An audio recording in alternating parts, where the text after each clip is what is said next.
to my review of Jojo's Bizarre Adventure Stardust Crusaders episode 35.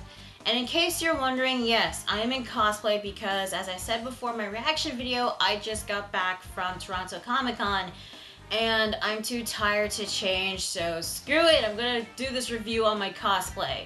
By the way, guess who I'm cosplaying as?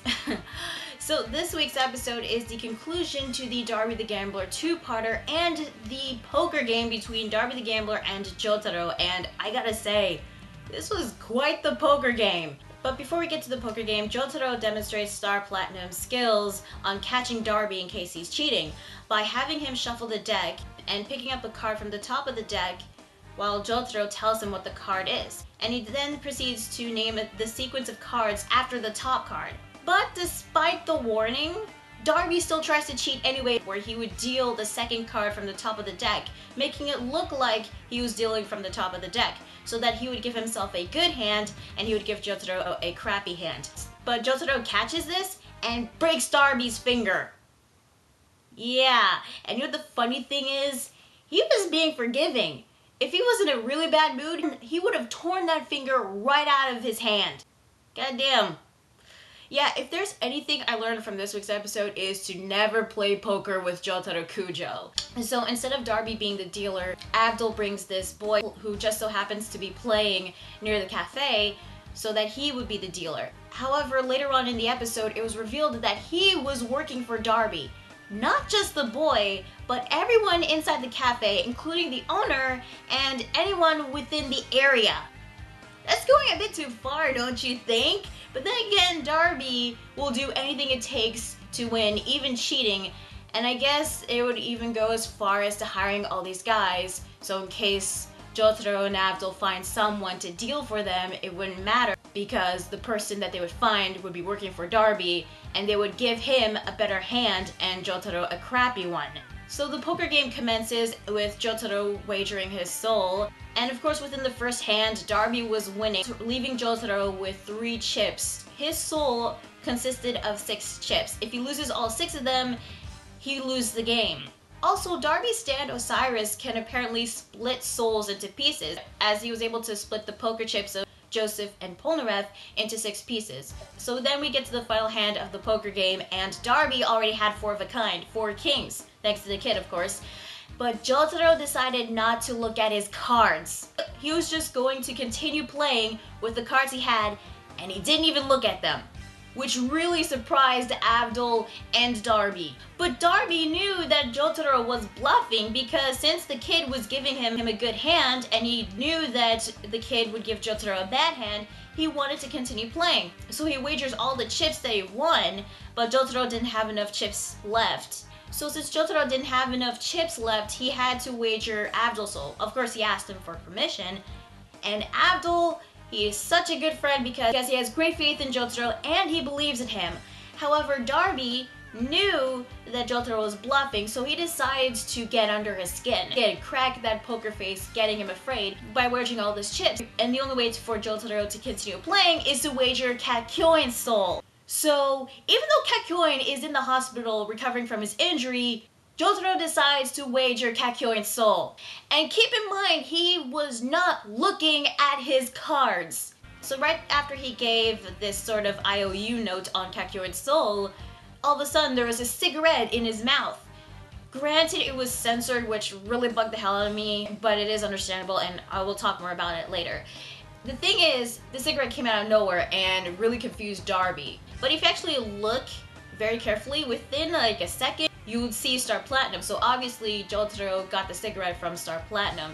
Now, what Jotaro was doing was to provoke Darby, get him scared so bad that he would lose. And it was working. Darby was sweating, he was starting to doubt himself, wondering if Jotaro's hand was a really good one that would beat 4 kings. And then all of a sudden, there was this drink on the table.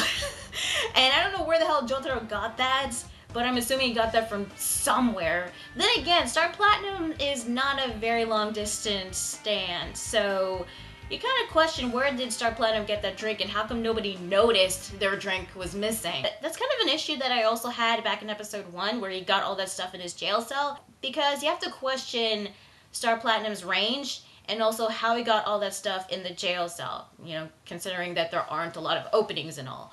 So seeing Jotaro with that drink really confused Darby, and he's really starting to freak out. But he starts to freak out even more when Jotaro decides to make it raise, as he wagers his mother's soul.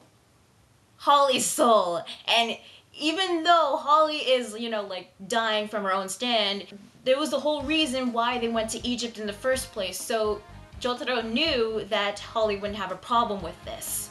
But Darby had to wager something of equal value, and it was the secret of Dio's stand. And Darby flips. He freaks out. This confirmed that Darby knew the secret behind the world's ability. But if he wagers that and loses and tells them the secret of Dio's stand, he would obviously be killed. I mean, if you like reveal something on Dio, if you screw him over, you get yourself killed. So Jotaro's plan was really working. Darby was like sweating like crazy. He was hyperventilating. He couldn't speak. But even though he was panicking, he knew that Jotaro was bluffing and he wanted to call. But he couldn't say the word call. He just couldn't because he was too scared. Well, within the back of his mind, he was still thinking if Jotaro did have a good hand. That, you know, that fear alone caused him to like not speak. And Jotaro apparently is so good at bluffing. His poker face is so strong that Darby's hair was turning white. He was sweating like crazy. And then he passes out. Even though he was still standing, he was unconscious. And for a minute there, it looked like that he was dead. Oh man, that would have been so crazy if Jotaro bluffed the guy to death. That would have been insane. Even though he wanted to say the word call within his heart, within his mind, he forfeited, thus freeing Polnareff and Joseph's souls and all the souls that he has stolen throughout the years. Which is great, they won and Polnareff and Joseph were saved. Here's the problem. Since Jotaro's bluff was so powerful, Darby was driven insane.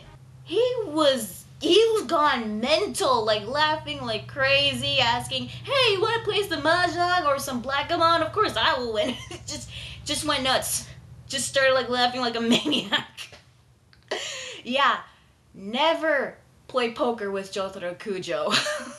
Which, you know, was funny, because I was actually wondering what would happen if Darby would lose. I was wondering if he would lose his soul. So, since he was driven insane, they wouldn't get the info on Dio's hideout and the secret behind the world out of Darby. So they're back to square one, but on the plus side, at least Jotaro saved Joseph and Polnareff.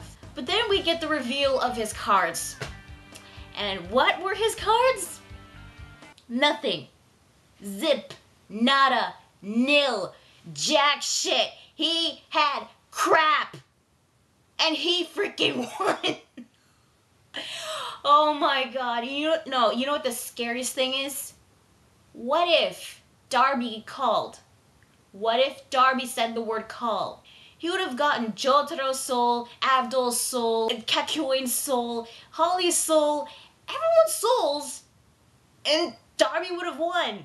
Darby would win, he would be the #1 top minion, Dio has won, he will now take over the world, he will now become the new vampire overlord, and part 3 would have been over. Jotaro is so freaking lucky that Darby didn't call. In fact, that moment alone actually has to be one of my favorite moments that Jotaro has done so far in this series. But it was so goddamn reckless. I don't know if this is like pure genius or just pure stupidity, because this was nuts. This was insane.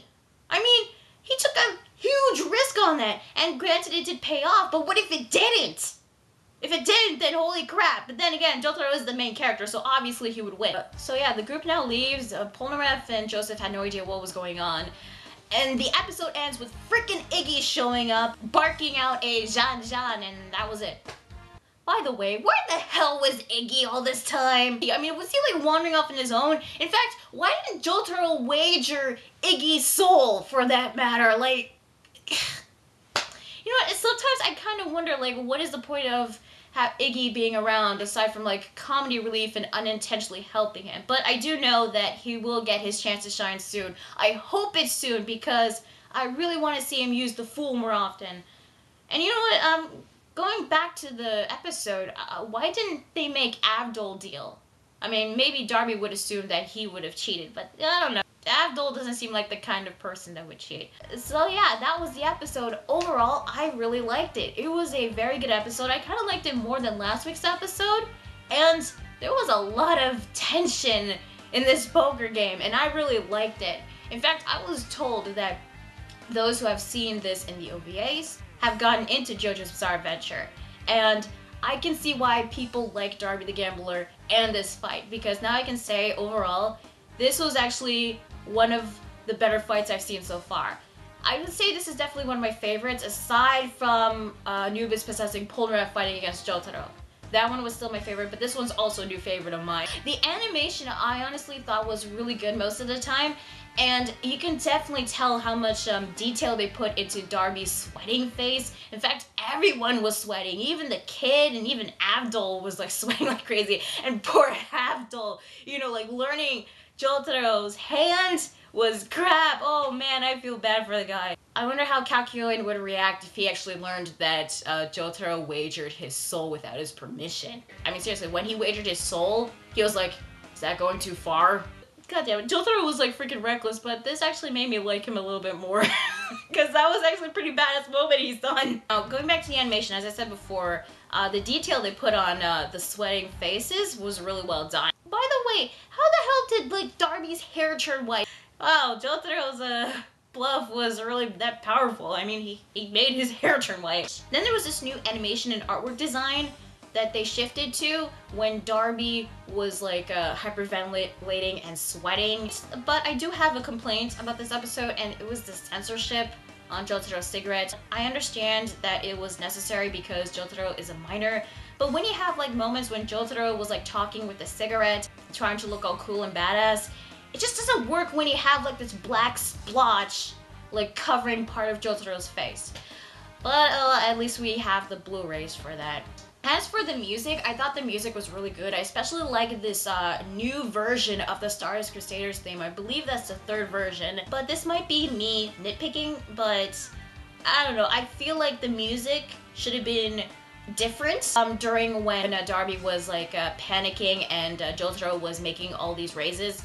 I don't know, maybe the music should have been like more suspenseful to add in more of the tension, but the music that they use in the scenes I have no problem with. Voice acting overall was really good, and I gotta give kudos to Banjo Ginga for his role as Darby the Gambler, and especially when he went all mental and was laughing like crazy. I especially like how he did his catchphrase. Darby's catchphrase, by the way, was good, but also the way he rolled his R's when he tried to say raise, and when he was like trying to like say call, but he couldn't, like like that. I thought it was like really good. You know, Darby was a formidable opponent. My final thoughts overall on Darby: he was a really good stand user, and honestly, he's actually one of the better ones I've seen so far, up there with Anubis and Endul. He was definitely smart, cunning, quite the cheater. Even though he was a tough opponent, he was no match against Jotaro and his poker face and bluffing skills, of course. Next week's episode was something I was not expecting. Whole Horse is gonna come back, which is great, and he found a new partner, which is